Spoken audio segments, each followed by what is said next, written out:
माननीय अध्यक्ष महोदय, आपने मुझे इस डिस्कशन में भाग लेने का मौका दिया, इसके लिए धन्यवाद। माननीय अध्यक्ष महोदय, आज बिहार के 9 जिले एक ऐसे डिजास्टर के कगार पर खड़े हैं जो कि जितना भयावह होगा उसकी कल्पना नहीं की जा सकती। कोसी नदी पर काठमांडू से करीब 120 किलोमीटर पूरब एक बहुत बड़ा लैंडस्लाइड हुआ। उसने कोसी नदी के प्रवाह को रोक दिया है। जो आर्टिफिशियल डैम बना है वह करीब 1 किलोमीटर लंबा है। उसके पीछे करीब 4 किलोमीटर का लेक तैयार हो गया है। करीब 28 लाख क्यूसेक पानी इकट्ठा हो गया है। इतना प्रेशर है उस आर्टिफिशियल मलबे के डैम पर। जब वो टूटेगा, वो जो आर्टिफिशियल डैम बन गया है लैंडस्लाइड के कारण, वह 40 मीटर हाई है। जब वह टूटेगा अध्यक्ष महोदय, तो 10 मीटर हाई वेव आएगा नीचे। कोसी नदी के दोनों तरफ एम्बैंकमेंट है, लेकिन मैं बता दूं अध्यक्ष महोदय कि वर्षों से कोसी के पेट में बालू जमा होते होते आज कोसी का जो स्तर है वह सराउंडिंग कंक्रीट साइड से करीब 3 फीट 4 फीट ऊपर है। कोसी का जो बेड है वह सराउंडिंग कंक्रीट साइड से 4 फीट ऊपर है। तो जबकि ये 10 metre high wall of water आएगा तो दोनों एम्बैंकमेंट बह जाएंगे। अध्यक्ष महोदय, 2008 में ऐसा ही हुआ था। कोसी ने पूर्वी बांध को तोड़ दिया था। एक नई नदी बन गई। लाखों लोग बेघर हो गए, हजारों घर बह गए। वह उस समय की सबसे बड़ी त्रासदी थी। लेकिन इस बार जो होगा, अगर होगा तो वह उससे बड़ा है। अध्यक्ष महोदय, यह हमारी विडंबना है कि आजादी के 66-67 साल बाद भी हम लोग एक ऐसे कगार पर पड़े हुए हैं। मैं बता दूं अध्यक्ष महोदय, मैं निरंतर वहां के मुख्य सचिव से और सिंचाई विभाग के सचिव से संपर्क में हूं। मुझे बताया गया है कि जो आर्टिफिशियल बांध बना है उसमें धीरे धीरे पानी निकालने के लिए 4 छोटे छोटे विस्फोट किए गए हैं और धीरे धीरे पानी निकल रहा है। करीब 10,000 क्यूसेक के दर से बताया गया है कि निकल रहा है।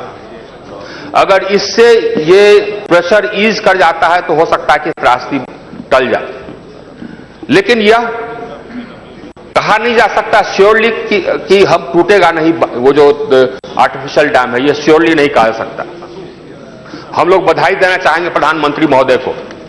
अभी किसी माननीय सदस्य ने यह रेज किया था कि माननीय प्रधानमंत्री नेपाल में गए तो इस संबंध में उन्होंने क्या किया।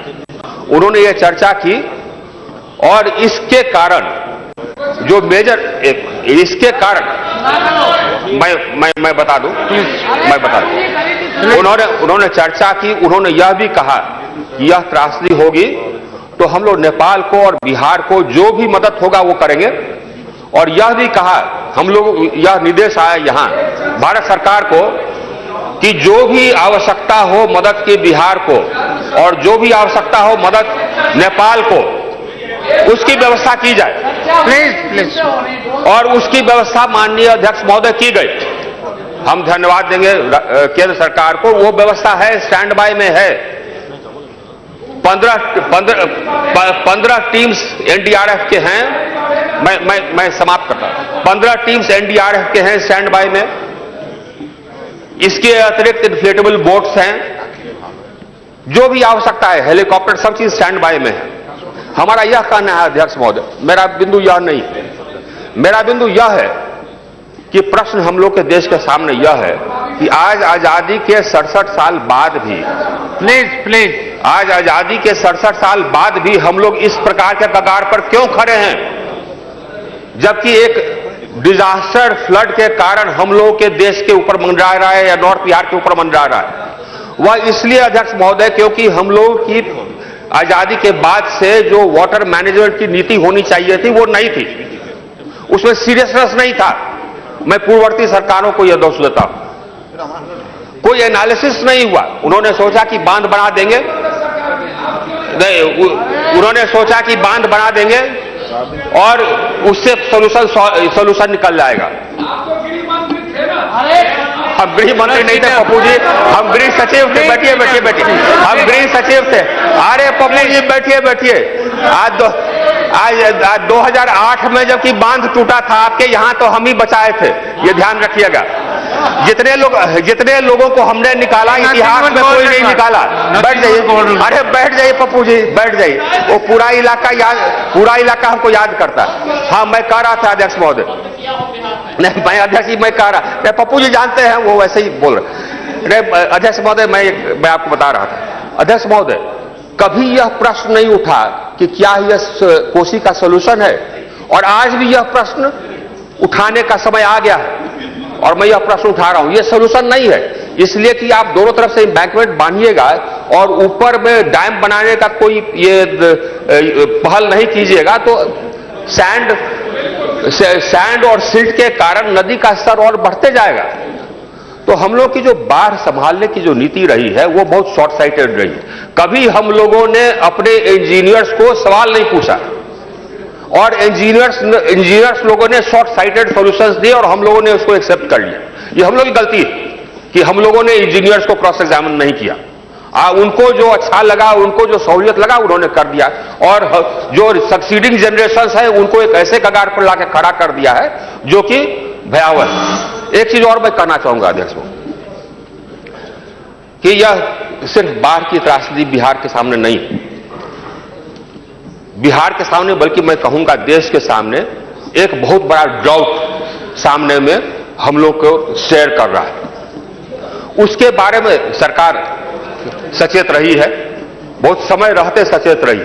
मेरा एक चीज कहना है कि मेरा ये एक चीज कहना है कि ड्राउट को हमारे क्षेत्र में, अध्यक्ष महोदय एक मिनट, अध्यक्ष महोदय, हमारे क्षेत्र में जिस कॉन्स्टिट्यूएंसी में हम आते हैं उस कॉन्स्टिट्यूएंसी में आप मानेंगे अध्यक्ष महोदय, अभी तक मात्र 15% ट्रांसप्लांटेशन हुआ है, रोप नहीं, सिर्फ 15% हुआ है अध्यक्ष महोदय। आप सोचिए किसानों का क्या होगा। अभी तक नॉर्मल ईयर में अभी तक कम से कम 40% ट्रांसप्लांटेशन हो जाता था, सिर्फ 15% हुआ है। और हमारा एक शिकायत है सरकार से, माननीय कृषि मंत्री सुन रहे हैं, हमारा यह कहना है कि इस ड्राउट से लड़ने के लिए सिर्फ कृषि मंत्रालय काफी नहीं है, उसके लिए उसमें वाटर रिसोर्सेज मंत्रालय को लगना होगा, उसमें पावर मंत्रालय को भी लगना होगा और एक ज्वाइंट टीम रहनी होगी तीनों मंत्री की, क्योंकि हमारे यहां समस्या पावर की भी है।